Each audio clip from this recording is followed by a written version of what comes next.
Hello everyone, I'm here outside the Bristol Royal Infirmary where the picket lines have just started. There's a big crowd, so let's just head over there and see what we can find.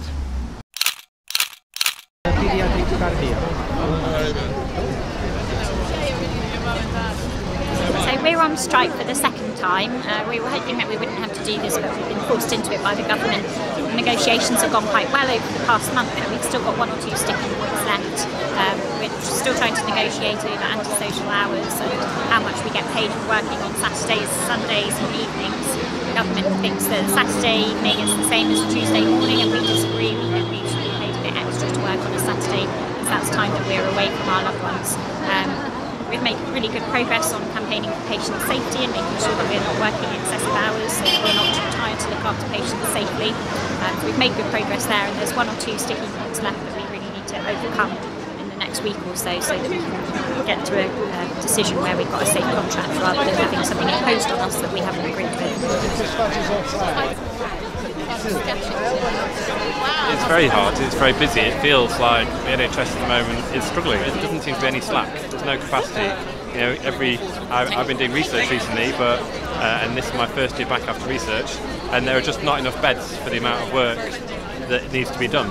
So elective operations get cancelled because the hospital is full. We spend about 7% of GDP, I think, on healthcare in the NHS, and that's amongst the lowest, I think, in Europe. And you compare it with somewhere like America, it's 17–18% of GDP, and yet nowhere has elective care, exactly the same care, on Saturday and Sunday. So if you could spend, it'd be much more important just to concentrate on doing the things that we do now better and safer, rather than trying to introduce new elements of care without spending any more money. Right, we're all final year medical students, and we thought we would support the doctors by giving out teas and coffees. It's an amazing thing what they're doing, and this will be our contract in a matter of a few months, so we really think we wanted to support in some way. I'm a graduate entry student and I rely on the NHS bursary.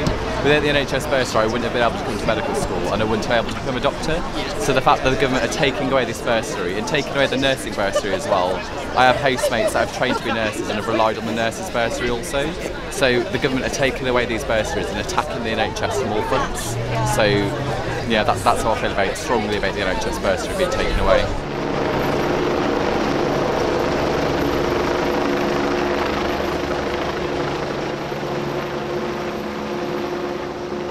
It depends what kind of people you want to be your doctors. Do you want, traditionally, the people who go into medicine are people who are getting straight A's and kind of top of their class at school, and you know, it would be nice if doctors continue to be some of the brightest and most capable people. And if you want these people to continue to do medicine, then the wrong way to go about that is to make it as unattractive and chip away in every different way as possible, because these bright people will go and do something else because they have the skills, and they can go and work in another profession or career and earn a lot more money. So Jeremy had to pick to fight with 53,000 people who are well educated. We're junior doctors, we're not stupid. We can't be misled by the BMA as easily as he's making out. We're evaluating all of the evidence for ourselves and come to the decision that what he's suggesting is wrong.